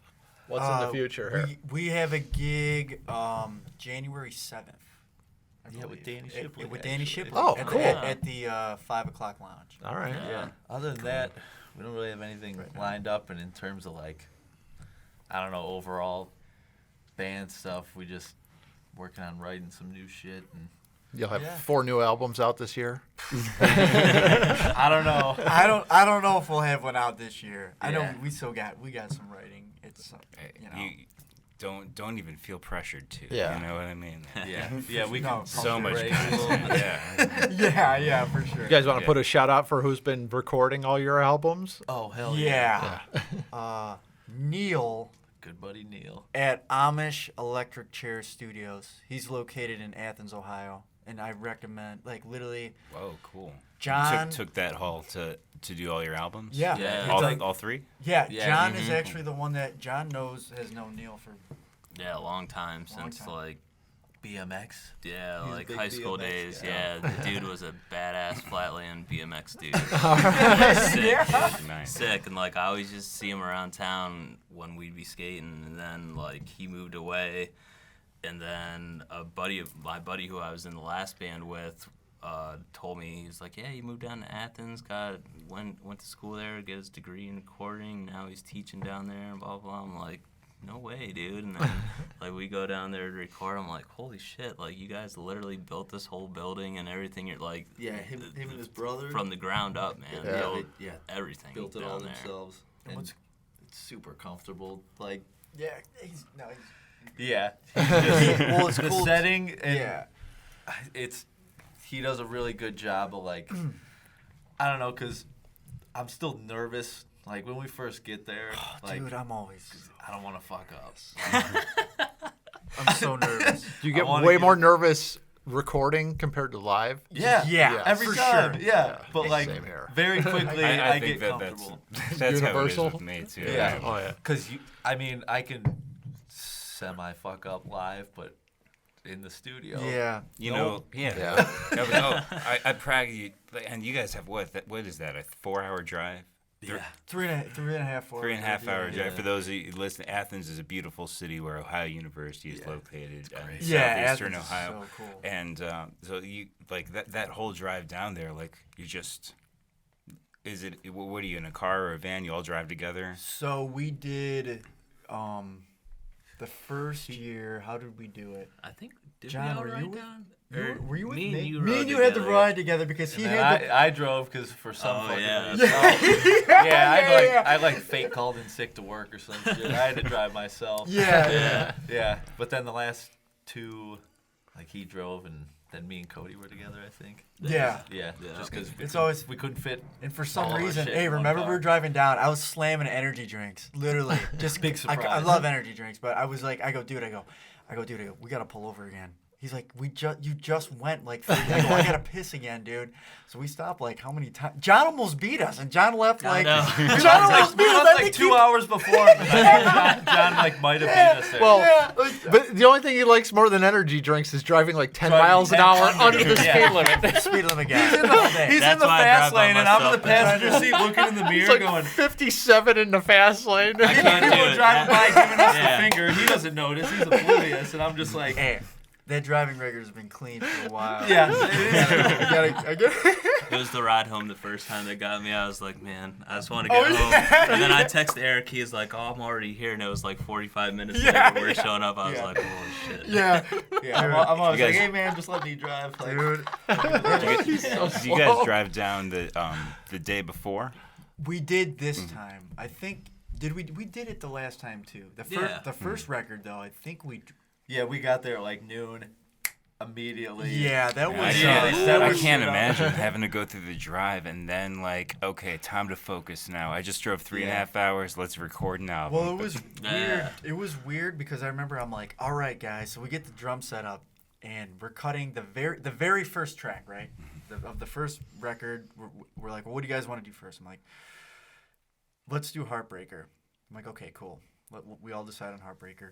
But what's weird is we recorded differently this last time, and we recorded differently. We recorded way different the first time than we did the third time, because I'm so glad how we did it this last time, because Yeah, it it was is a a lot fucking easier. pain in the ass for me. It's just tough to hear. Like, we did like...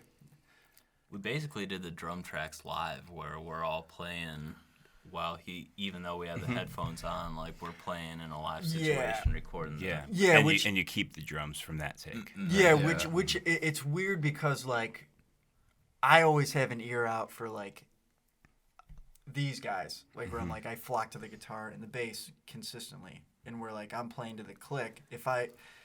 if I come off the click and I come off and I start flagging to their guitar, but maybe they're slightly off, then I just start trailing and the click just starts going, and I'm like, fuck that click. I'm like, Dude, it was so funny. It was so funny the first few takes. Like, they're looking like... I'm telling you, we did it like 8 times. We go to do Heartbreaker, and they're like, dude, you're not even. You're off. I'm like, what do you mean? I go, I feel like I'm on.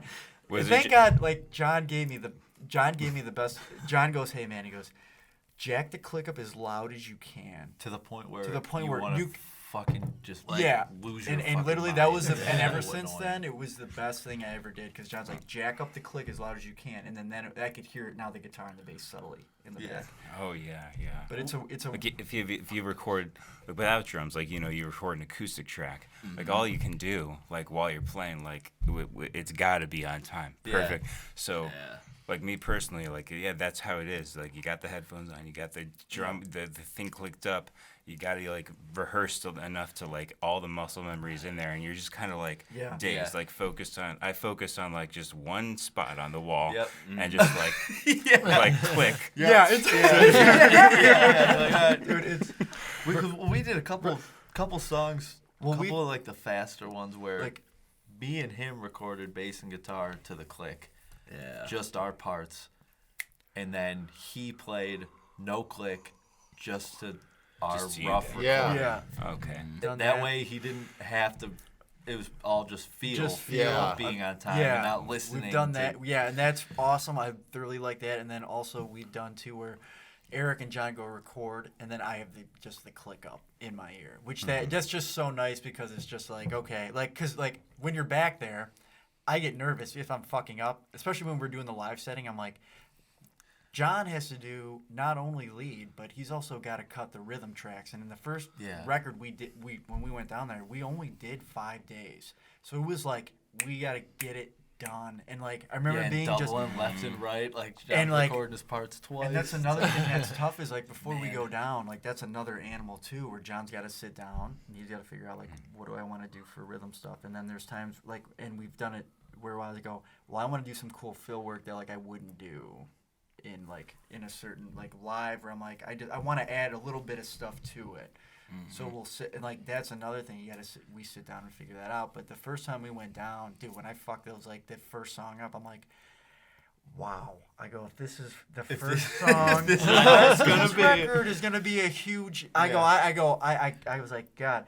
I know, it was so funny, dude, because I knew like both of them had never been like in a studio setting before, and I was waiting. I was waiting for it. Like, play the click. I was like, they're gonna fuck up and wonder what the hell is going on here. Dude, but then after a minute, it'll set in. It like, sinks. You'll fall into it. And it sinks in. And what's nice too is like you don't have like in the live setting, their fingers, they still have to record their parts. You know what I mean? So like they're in the live setting. So if I keep fucking up, their fingers are just getting tired. So it's just like, and it's just like one of those things where you're like, then you start feeling like this, just personally, just like this overwhelming, where you're like telling yourself, you're like, dude, get your shit together and let's go. Like, you gotta figure this out. And then ever since then, everything's been cool. Dude, but once you get in the studio, you realize how shitty of a musician you are. You're like, God, I really, Dude, I did this 1,000 times. I can't do it right. I can't do it now when it counts. Yep. It's a weird, studio is a weird, it's definitely a different animal, because you got to come in there, and it's like, when it's, because we would record from probably not 10 o'clock. Like 10 to 10. 10 to 10. Yeah. And then it's just like, and then like after, like normally we drank. The first album, I don't think we barely drank. Barely drank. Second album, we drank a little more. This album, there was one point where I was singing backups and I was like, yeah, we were too pretty wasted. lit. Yeah, it was we go, let's do this in the morning. We're wasting time. Yeah. It's a weird thing. And even cutting vocals is weird too, because I really I remember on this last one, I literally blew my voice out when I was coming home. I was like, I am fucking completely drained. Yeah, my voice was shot. Your voice was fucked up for a couple months. Yeah, my voice was fucked up for a couple months. I was just trying. I really wanted to get, which if you listen to this record compared to the other two, maybe probably the first one to this one, but you could probably hear more of a deeper, raspier sound from my voice, and it was really just and it's probably based on how these songs are written and everything, where a lot of these build-ups are there. And Center to Salem is just beats the hell out of my voice, especially to record that. I'm like, that's not good enough. He's like, let's do another. The way we would cut vocals, which is cool, is Neil was like, we're gonna do a full take.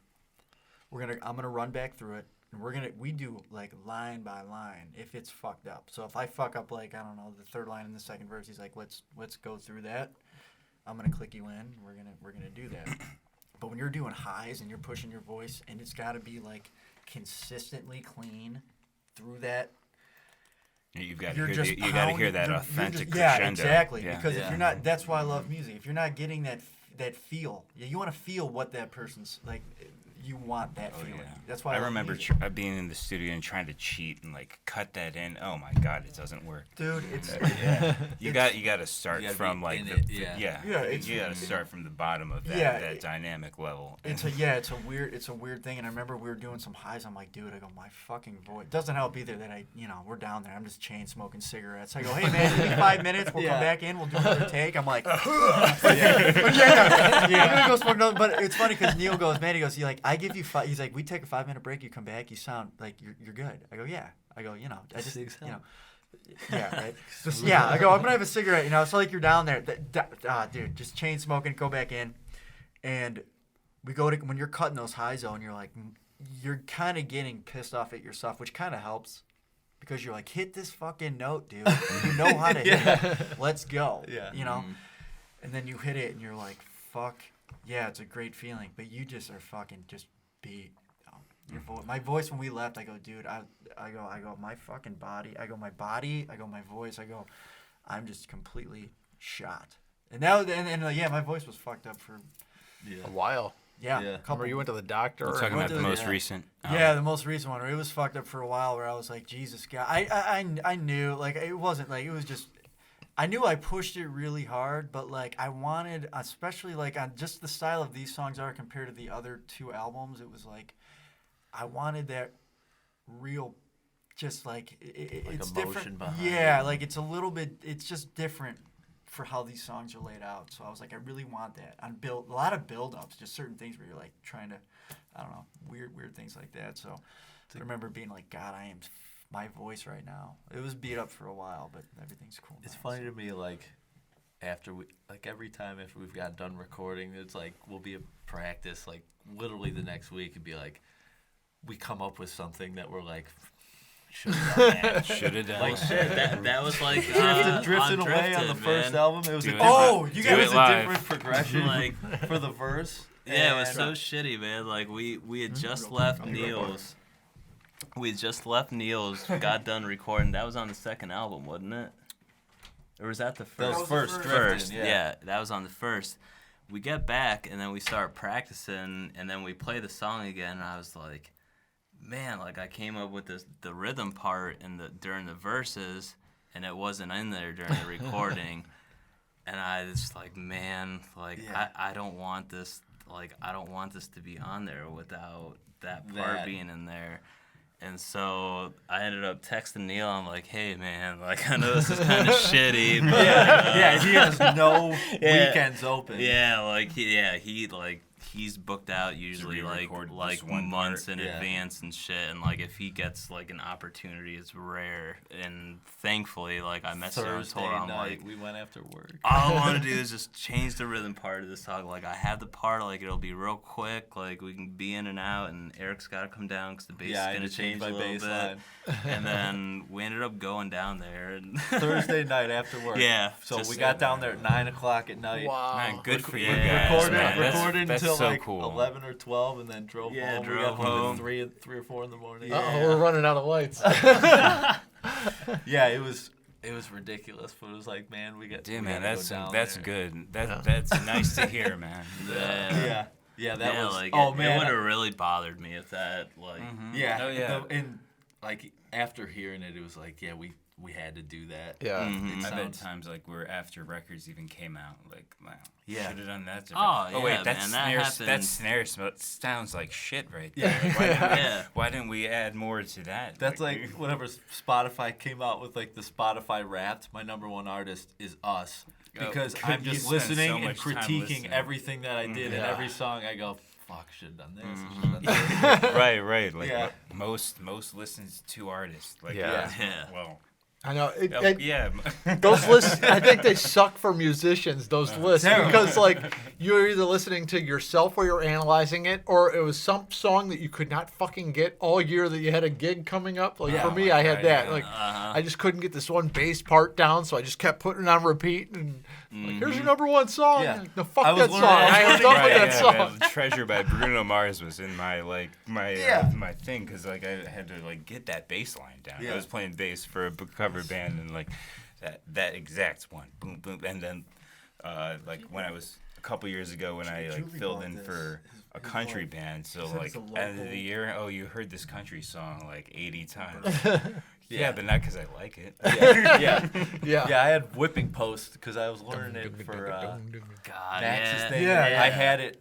It was one of my top songs because I was trying to learn the bass line on it, and like I looked up tabs and I go, all these guys they're wrong. Like they're all wrong. Yeah. They're like they're close, but they're not. They're wrong. So I listened. To There's that a whole song YouTube so channel many of that, times. of wrong tabs, especially in tab books. Somebody put together a YouTube channel. Really? Yeah. For all you amazing. beginner, all of you amazing. beginner guitarists, you're going to run into this countless Yeah. times. It'll be like the 5-star They got tab. a The one, 4.8 out of 5. I go, this is sick. the one. This is the one. This is the people one have that no everybody ears. agrees is Yeah. the right way. Yeah, Wait, this is no, the that one. that note's in the wrong spot. That rhythm's wrong. Like this note doesn't even exist Yeah. in the line.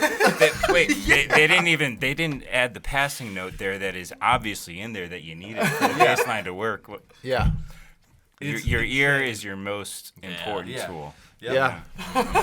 Like I would It even really is. buy the song, put it into Logic, slow the tempo down, Yeah. just so I could listen to it and just slowly play to it and then play it at speed. I've got Like, some You oh, hear, slow hear down that, now. kids? That's how you do Really? it. That's how you get it. That's how you get it right. Yeah, Yeah. yeah, yeah. I trust my ear. All those tabs, it's like you guys are not even fucking close. Sometimes I want to start my own tab site. Yeah, This is Evan's real tabs. yeah. Sometimes I swear it's like not even in the right key. Yeah. Like, it's completely. They're just like, fucking with I've people, came man. across Way some off. crazy ones. You got some tab trolls. yeah. This might be the way you play it, but yeah, it's not right. Yeah. well, Among the Willows.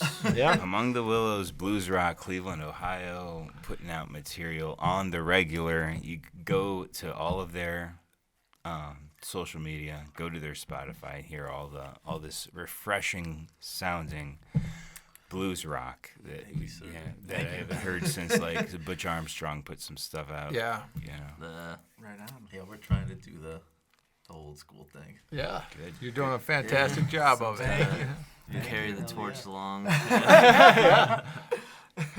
a All little right. resurgence. All right, before we go, guys, I need a movie recommendation from each of you. Yeah, it should be any year, Any movie. Any movie. any movie. Wow, man. I am so bad Oh. at watching shit. I only Me watch too. Seinfeld and sports. I love movies. I love movies. But I'm gonna throw this one out there. If anyone hasn't seen this movie, you should. It's called The Warriors. It's from like 1979. It's Oh yeah, that's a classic. yeah. See, Come out and play. Oh, Yes. Can you dig it? The Warriors. Great movie. Great movie. Baseball Furies. Yeah. Oh yeah. Best. Yeah, for sure. Yeah. trying to think of. I don't think I had any, oh, my bad. I know. I can't think of one, man. You Like, know what's funny is the first movie that pops in my head is Biodome. Oh, great movie. Yeah, that's All a great right. movie. Yeah, Biodome. Biodome. Yeah. Pauly Shore and Witch Baldwin. The one. Billy? Billy. Yeah. I think. Yeah. Yeah. If you like smoking, watch that movie. I hate Pauly Shore. I'm just gonna say that. But he's the weasel. But Well, I mean, now I don't have to give my reason. He just gave it. That's it right there. you don't like son-in-law or in the I army mean, now? There's some nostalgia there for me, Encino but Man, like you know, yeah. I am like, you look back and you're like, I used to like that shit. Damn. Yeah. Watch that one. Okay. You got anything but for us, I John? do. I'm watching all the movies you guys say right now. I just watch funny shit, man. Yeah. Like I like to get stuff. The Give me a Tom, good- the Tom give me a Petty good- documentary, does that count as? Nah, like movies. Like I don't know, man. Like I like comedies. Like All right. Pineapple Express. Who doesn't like comedy? okay. Yeah, this one. Yeah. I was fast in the I was 2000s. sold for Halloween. Oh, Cool. Man. Very good. I did just see the new Halloween. That was pretty wild. Yeah. Do I recommend it? I mean, if you like horror movies, for sure. It does I mean, take out like I've- 60 people. Is it like any different at all of the other Halloween movies? Yeah, he just literally. I mean, like his number of kills is insane. Like it's Oh. combined. It's like the amount that he does is equal to every other movie, but just combined into one. It's like I a got so Rambo I meets. got Yeah, so pretty sick much, of yeah, Halloween. that's exactly what it is. Yeah, that's exactly what it is. It's literally, you would be mind blown. You're like, oh my god, I get like it's yeah. Like, all right, enough. It's Michael pretty, Myers out there with a machine gun, just taking people out. dude, yeah, it was pretty wild. It's like wow. All right. Last thing from Among the Willows, I'd like to give one Cleveland musician or band a shout out. Start with you. Oh man, I'll do Holland Kings. All Good right. friends of ours. Yeah. Especially the drummer's been one of my best friends. Coached him in since- wrestling. Yeah, he coached him in wrestling. He's been one of my best friends since like first grade. So Yeah. hell yeah. All right. John? Let's see. I'm gonna shout out the Chewy Center. Those guys are another band. Yeah. When we first started playing that, we just like I don't know. They've been really Yeah, supportive really of us awesome like dudes. from the jump. Yeah, fun to play with, and yeah, I always love playing with those guys. We Yeah. always play Yeah, weight they'll shows. definitely be on. They've reached out to us. Hell and, yeah. Oh, nice. They're on yeah. the list. Yeah, they're awesome. They're really good dudes. Yeah. Ooh, let's see. Man, I got a couple. I want to. Give us Go all for right, it. Yeah, we'll there's take a no call. limit. Yeah. Astral Radio. Oh yeah. yeah. Yeah, those guys too. yeah, I know. those There's guys so are- many. yeah. Like Awesome dudes. God, we've been playing shows with them. I think probably since the beginning when we started. I finally just saw them a couple months ago. Now that's class. Oh, right Yeah. on, Yeah. right on, Yeah. dude. Just Yeah. great dudes, Yeah, great music. They set just- up the whole C-Bars Fest. Yeah, they set up that the we C-Bars did, Fest, which was really awesome. Yeah, that was a blast. There's a band called Fuzz Aldrin. Those guys. those fucking- guys. Yeah, you gotta have By the those way, guys, those yeah. guys are cool as fuck. Yeah, they kick ass. Those They're guys, sweet. those guys kick some fucking ass. Those guys are good. Very. I don't very know good. if you know. Shout out Tyler. yeah, Tyler Ray. Mr. Tyler Tyler Ray. Ray. Yeah, He's- Tyler Ray. Yeah. Yeah, dude. Really nice, genuine dude. He's fucking. He just awesome. set up my strat. Oh really? Yeah. Yeah. Oh, He's yeah. He's playing with Guy Snowden. Yeah. Citizens, He so, is yeah. man. He is always busy. He's always doing shit. Yeah. I give him a lot of credit. He was playing with Yeah. Apostle Respect. Jones Yeah. and before I stepped in. Yeah. Yeah. Yeah. Tyler Ray. Hell yeah. Yeah, we'll see him in here soon. Yeah, absolutely. Yeah, man, it's wild, man. Everybody's been real supportive that we've come across. Yeah. Yeah. We've been playing out. Dude, that's the and only way to do it. Yeah. It's great Oh, to yeah. see that. It really is. Yeah. It's like I don't know. We played with bands where it feels like it's more of a competition when it should be like a Yeah. build each other up. Like Yeah. Exactly. And Like, those yeah, are the like- best shows, man. Like where everyone's just like everyone's just like, hell yeah, let's go. Like, Like, we're excited to just hear stoked. everybody, Yeah, just yeah. excited. yeah, you hear the band that plays before you, and you're like fuck yeah, Yeah. we get up there, Yeah. and then it's like I don't know, it's a good camaraderie. Yeah, Yeah. it's Yeah. awesome, man. It's a good feeling. Good feeling. Well, thank you guys for being part of that. Yeah, Yeah. hell yeah, yeah, it's a blast. Yeah, man. Among the Willows. Yep. Cool. Thanks a lot for coming in. Yeah, thank you guys Check for you having out us. January 7th Yes. at 5 o'clock lounge with Danny yeah, Shipley. Danny Shipley. Yeah. Yeah. Cool. Thank you guys for having us on. Absolutely. Our pleasure. man. All right. Well, I'm Evan Stone, I'm Chuck Schilling. and this has been the Cuyahoga Sound podcast. Hell yeah. Peace. Peace.